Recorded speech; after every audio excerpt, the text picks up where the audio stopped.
I love the champagne. It has a class. And you know what else has classes? TypeScript. Okay, this must be the worst video on YouTube ever. So in this all-time classic episode of TLTRTS, we will talk about classes. I will show you how to create classes, how to add types for your properties or methods, how to implement inheritance, setters, getters, abstract classes, pretty much everything you need to know to use classes effectively in your projects. Stay until the end, because I will reveal the difference between TypeScript and all the other object-oriented programming languages. And yes, we will also write some code, so get this little thing called mouse and drag it over to this VS Code icon. Don't be shy, nobody's watching you. Are you ready? Okay, so let's get classy.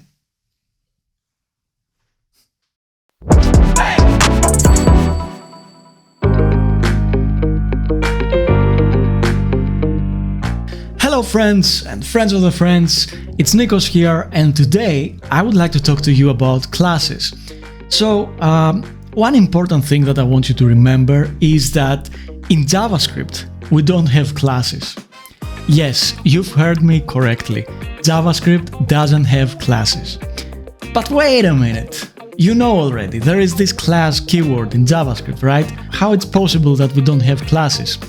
Well, it turns out that this keyword, all it does is, it's like a syntactic sugar. It basically creates a functional constructor, right? And that's because JavaScript is a dynamic language. It has this prototypical inheritance, which differs from the classical inheritance model that we see in many object-oriented languages. If you are not familiar with this concept, I will put a link in the description of this video. I have an article from MDN which describes this concept very, very well. I really recommend you to get familiar with this inheritance model before you start creating classes in TypeScript. Okay, so now you will ask me, if we don't have classes, then how we create objects? So let me show you. I'm here in the Chrome developer tools, and let's create a const date, and let's assign new date. So this works perfectly fine. If I call the date, I get back the date. But what I can do is call object, which is basically the parent prototype of all the objects, right? And there is a function called getPrototype of date. And what this will give me back is the actual prototype object of the date. So this is basically the date object, right? And as you can see here, it has all the methods that a single date contains. So let's collapse this and let's try the same thing, but this time with the capital D.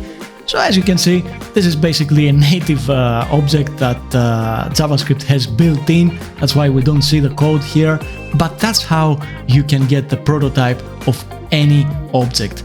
So to create an object, we know already that we can use these very, very useful brackets. And now I have an object. Obviously, I can store my object in a variable track. And now every time I call track, I get back this object.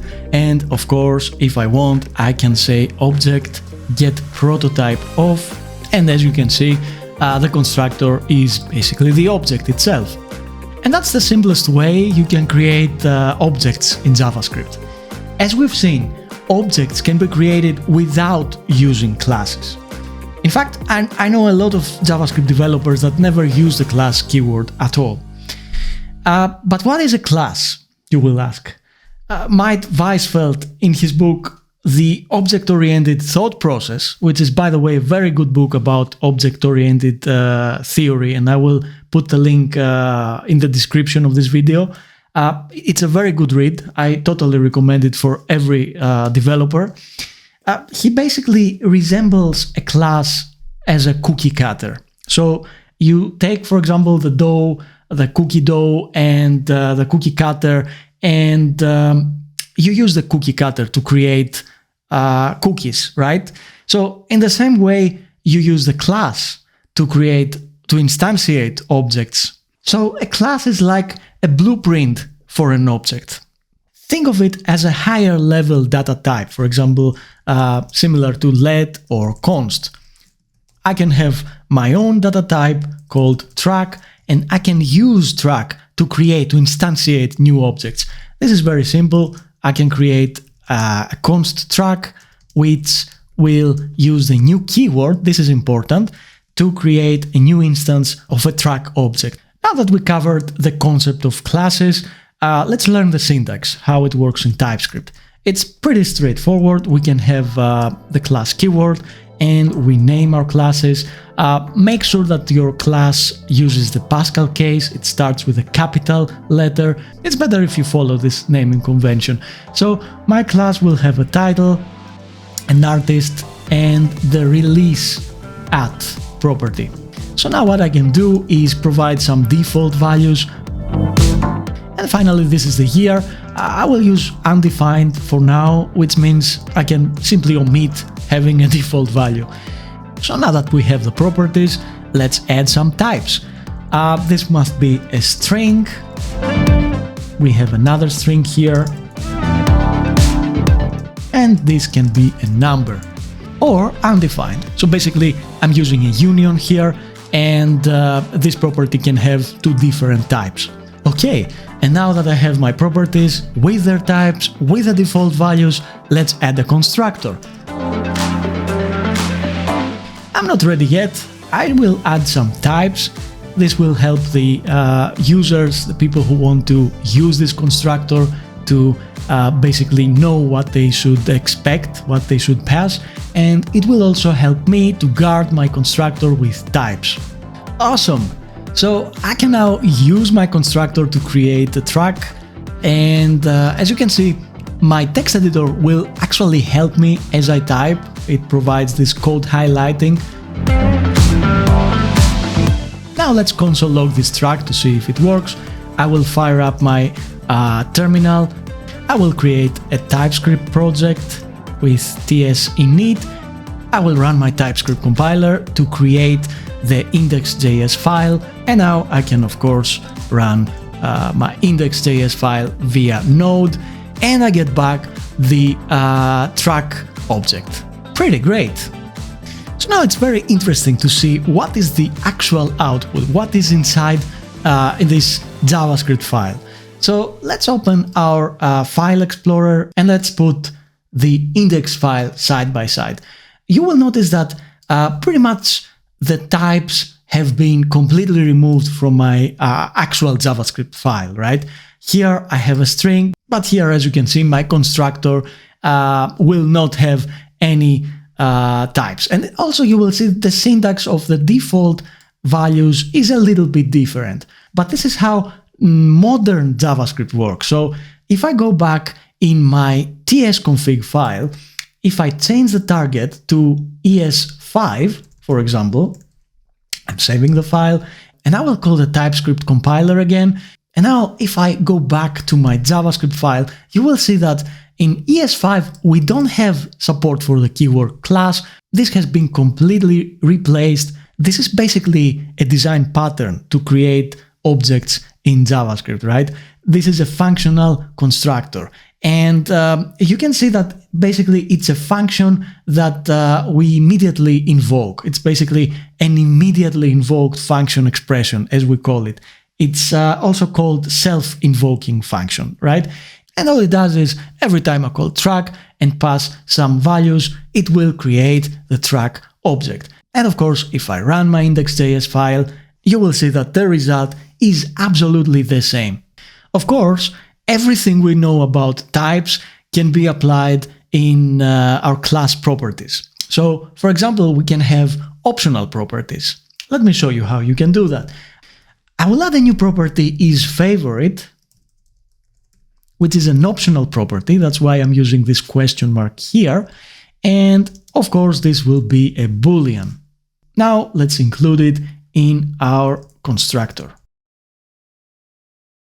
Let's make some space here, and basically that's all we need to do. We have a new property. There is an error here because this constructor function expects 4 arguments, but it got 3. That's because the same question mark must be present here in my constructor. And this basically resolves the issue.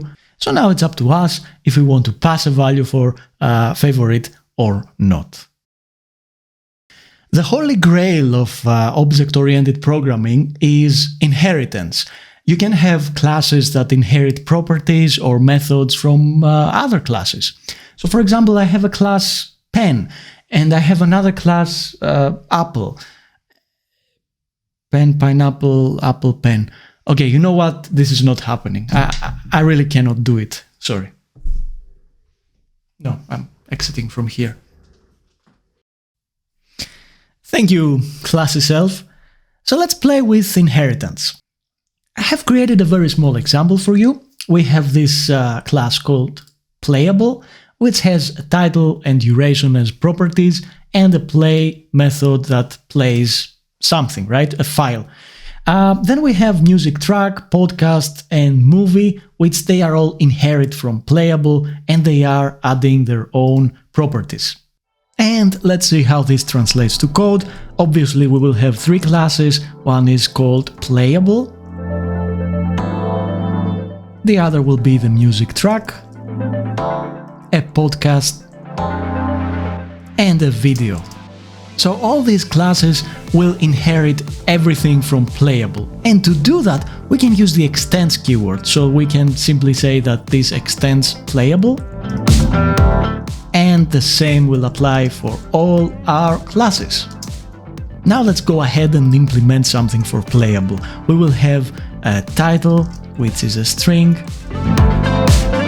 a duration, which is a number.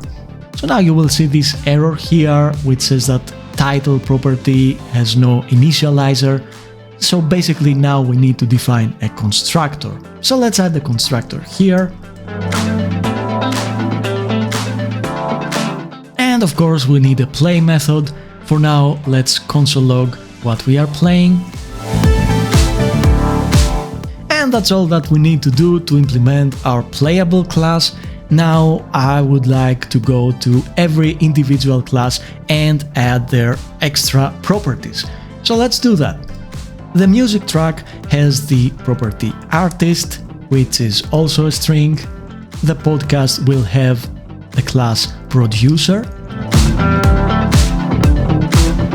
And the video will have the class director. I noticed an issue here. This must be a movie and not a video. And boom, now we are ready to go. So obviously what is missing here is the constructor. So let's add one constructor to any of our new classes. What I will do is copy the parameters from the original constructor and add the artist here. And of course, this will call the super constructor with the title and the duration, and it will assign the artist value here. So let me copy this constructor to the other classes. This must be producer, and this must be director. So now we have 3 similar classes that they both inherit from the same parent class, playable. So let's try to instantiate the movie object. We have my movie, which is a new movie. It has a title, a duration, and a director. Now we can test if everything works. We can play that movie. So I'm going to fire up my terminal once again. We compile the TypeScript file and we run the JavaScript file. And great, it actually works. So now let's go back to our diagram. And what I would like to do is add a new method play. So I would like to override the functionality of the playable play with the movie play, because I want to do something different when we have a movie. To do that, we can go to our movie class and we can define a new play method. So this play method will have a different console log, which will also display the director's name. So now I can go back to my terminal again, and I compile the TypeScript file, and I run node with my JavaScript file, and actually the result is now different. That's pretty great. So now if this was an actual music player application, then probably your class diagram would have been closer to this one. So here we protect our class properties. Nobody can access them directly to read or write values into them. TypeScript adds support for private and protected keywords, and let's see how we can use them. So first of all, I will try to alter something from my movie, let's say the title, with another title. And of course, if I try to compile and run my application, then this basically will destroy the original title. That's because if I scroll up to my playable class, by default, every property is considered public. This is basically a keyword that nobody uses because it's the default behavior, right? We don't really need to type it. But I can basically protect this title property by adding this protected keyword. And if I scroll all the way down, when I try to change or simply access, right? If I just try to read this value, I will get back a very friendly error saying that, wait, this title is protected. You cannot really change it. So let's delete this line here and let's go back to our movie, which actually tries to access this title, right? And there is no problem whatsoever. So subclasses can really access protected methods. But there is another keyword which is actually called private, which will prevent this behavior. I set my title as private, and now I go back to my movie class, and as you can see here, the title is now marked as private. So TypeScript prevents me from reading its value, which is fine. I mean, usually when we define properties in classes, most of the cases we want to prevent this direct access. This results to a more secure and a more bug-free application. Now, something that I want you to really remember is the fact that this protection, this privacy, is only happening in compile time. So private and protected keywords are only enforced during type checking. At runtime, we will still be able to access and modify these properties. But I guess that's not gonna be a problem, right? Because you're not gonna write code at runtime, right? Okay, never mind. Just as an info, if you really want to protect these properties, then JavaScript has support for private fields. In the latest versions of JavaScript, you can add the hash right before the property, and this will basically force this private field to be accessible only on the class constructor from inside the class declaration itself. So this means here. Of course, we need to rename our class properties, but as you can see, this is an ECMAScript 2015 feature, which means it's not supported in the target that I set just before. So if you go back to this target and revert this change that we did, it will work fine. I'm not gonna do this. I will still keep this title private, but something I would like to show you is that even though this title is private, I can still change. I can still say this.title and modify its value. So this modification happens within the class itself, right? Because since it's private, we cannot really access this in our subclasses, within our subclasses. But how can I prevent people from accessing this within the class itself? We have a new keyword for that, which is called Readonly. And this basically works exactly like that. It will prevent us from accessing this title because it's a read-only title. Of course, this will not prevent us from reading the value, right? Because we are still within our class itself. So I'm going to delete this line here because we don't really need to change the title here. But what I would like to do is make my duration a private read-only property. Now I feel much safer. And I don't know if you noticed, but we left something incomplete. We have an error in our code. If I scroll down to the play method of our movie subclass, we will see that title, it's a private property now, and we cannot access it directly. So in order to solve this, we need to introduce getters and setters, basically accessors in our parent class, in playable. And let me show you the syntax. So we have get or set accordingly, and after get we need to type the name of the property followed by parentheses, which basically means that this is a method, right? We call this method to get the title. So this will return a string. And of course, I can return this .title. Another issue that we have is if I hover over the title here, we get an error that there is a duplicate identifier title. Usually to solve this, we rename the property by putting an underscore right before it. So this will fix this duplication, and it's also a nice way to indicate that this property here is actually read-only. And now that we have a getter, we don't really need the read-only property, because by default, when we introduce getters and setters, the read-only keyword is useless, because this is by default a read-only property. So what I'm going to do is refactor those two, introduce a new getter for my duration property, which is a number, and returns the duration. Now our constructor remains as is because we are still in the constructor of the class, right? So we have total access of this class, and we don't need to use the duration getter or the title getter. What we have to do is go back to our movie, and now you will notice that our problem has been fixed. And mind that since this is a title getter, we don't need to use the parentheses here, right? Because this is not a function.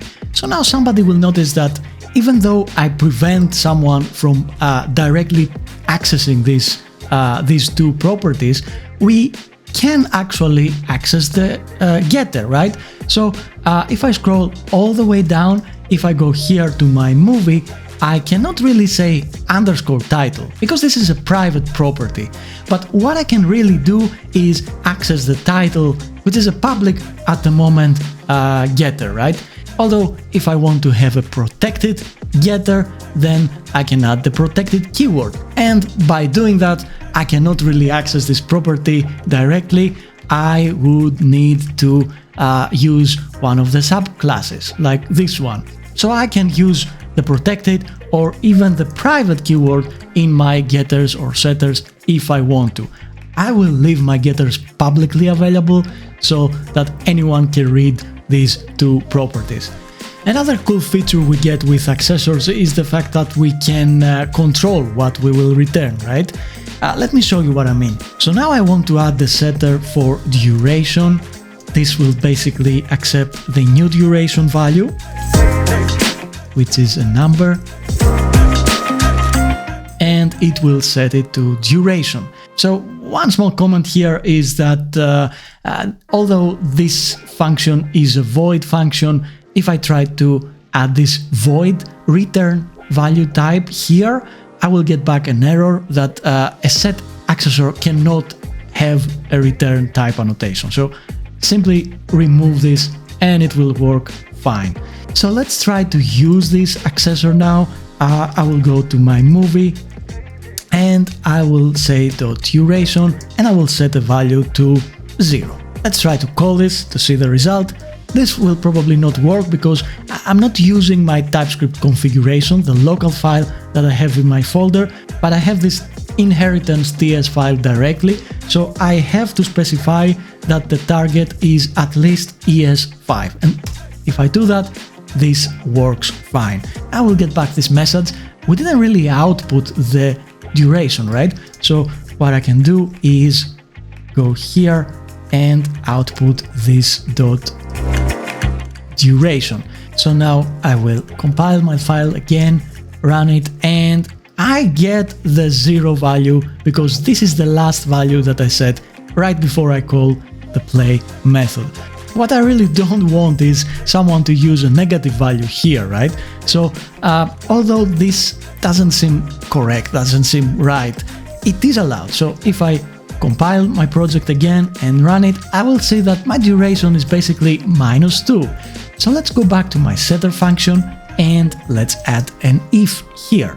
If new duration is lower than 0, then we will throw an error. I believe I have a typo here. I can also check if new duration exists. Okay, now if I scroll down, you will notice that my text editor doesn't know that I'm doing something wrong here, right? Because it doesn't really execute the setter. But if I compile inheritance.ts and run it, then we will get back that duration cannot be negative. And that's how we can leverage setters to add some additional logic. So now let's talk about the static keyword. And to show you how it works, let's create a custom method. I'm here in the class playable, and what I will do is scroll down and add a new method, getDurationTime. This will basically return a string. So this will basically return the duration of the track in hours and minutes. So let's go here and create one variable for the hours and another one for the minutes. We will shortly implement those two, but first let's return hours, minutes.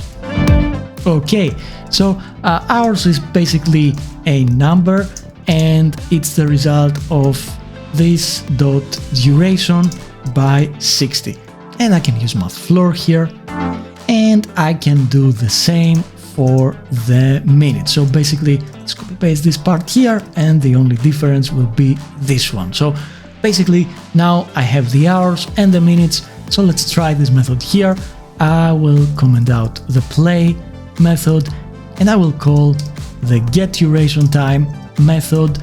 And let's see what this will result. I'm very, very curious. So I am compiling the TypeScript file, I'm running the JavaScript file, and this doesn't result anything because obviously we need to console log this. Okay, one more time. Okay, this was pretty much what I was expecting. So now let's go back to our getDurationTime. And what I really don't like is this number 60 here. I don't like hard-coded values in my classes. Of course, we can have a const somewhere, but there is a better feature that TypeScript provides, which is static properties. So I can have a static property minutes per hour, which obviously will be a number, and it equals to 60. And basically I can use minutes per hour here. So now something that you need to remember is that you will not really find this property if you type this. You have to use the actual name of the class playable to find the minutes per hour, because this is a static property. It's not similar to the other properties. Okay, much better. So now I can recompile my code, run it, and make sure that it works fine. Okay, much better. It feels like I'm writing C# now. Sometimes we know that a method or a complete class will not be used directly. So we will not, for example, use this playable class directly to create objects. But we know that somebody will use these other classes like music track, podcast, or movie to create objects. And most likely this play method here will be implemented differently across these three subclasses. So we don't really need to provide an implementation in the parent class, and we can do that by introducing the keyword abstract. Of course, in order to make abstract work, we need to have an abstract class. So I will change this class to an abstract class, and then we can omit altogether the implementation of play, which in fact is a void function. So pretty much that's it. So what I have to do now is go back to my other classes, and as you can see that they don't really implement the play method, and TypeScript will not let this happen. So all I want to do is copy this implementation from my movie and paste it to the other classes. Of course, here we don't have director, we have producer, and here we have an artist. That's great. So now let's try to create another object similar to my movie here. I can have my podcast, and this of course will be a new podcast with a title, a duration, and the producer name.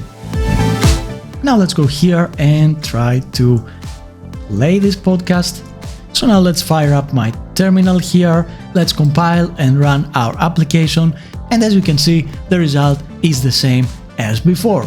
But if I go back to this podcast and rename it to playable, you will notice that TypeScript will prevent me from instantiating an object from this class. So abstract classes cannot instantiate objects. And this is actually what I want to achieve, because I want people to use podcasts or movies. I don't really care if somebody creates a playable, it's useless for my application. But what I can do is create a new object, playable, which is playable, and assign my podcast here.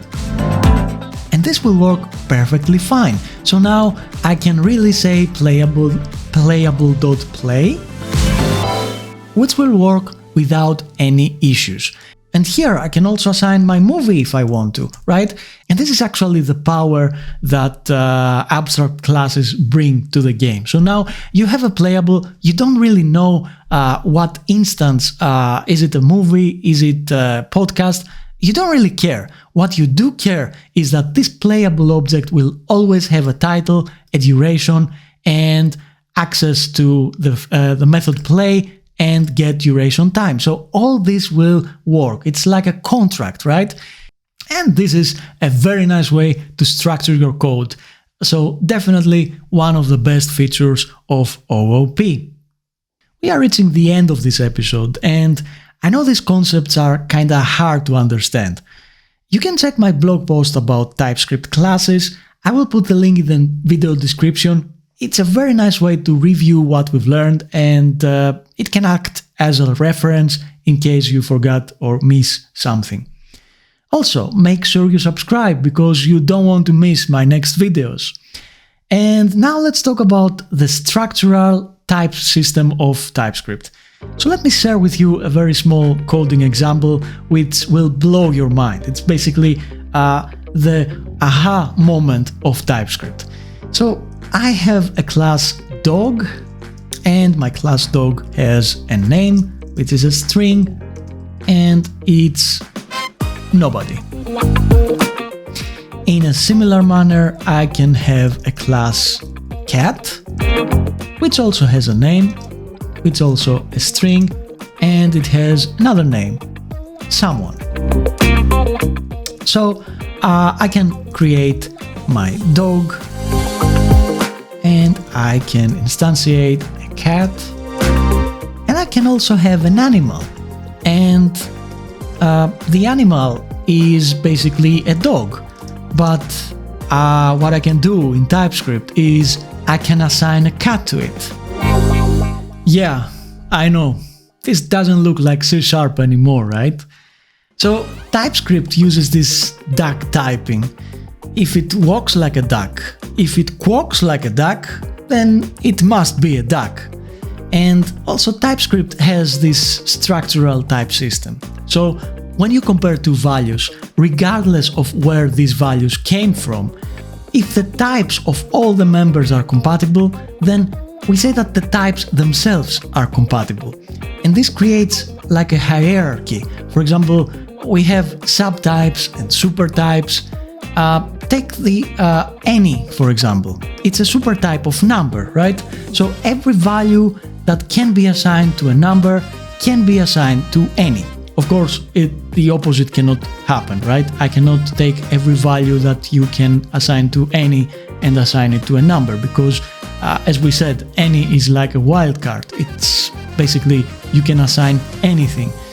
And that's why classes and objects work similarly.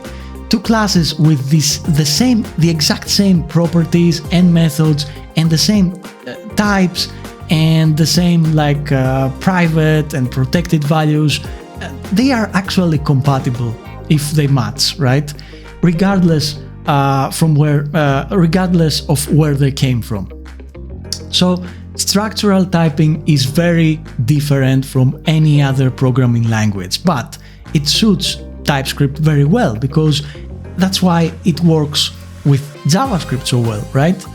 And here, my friends, this video is coming to an end.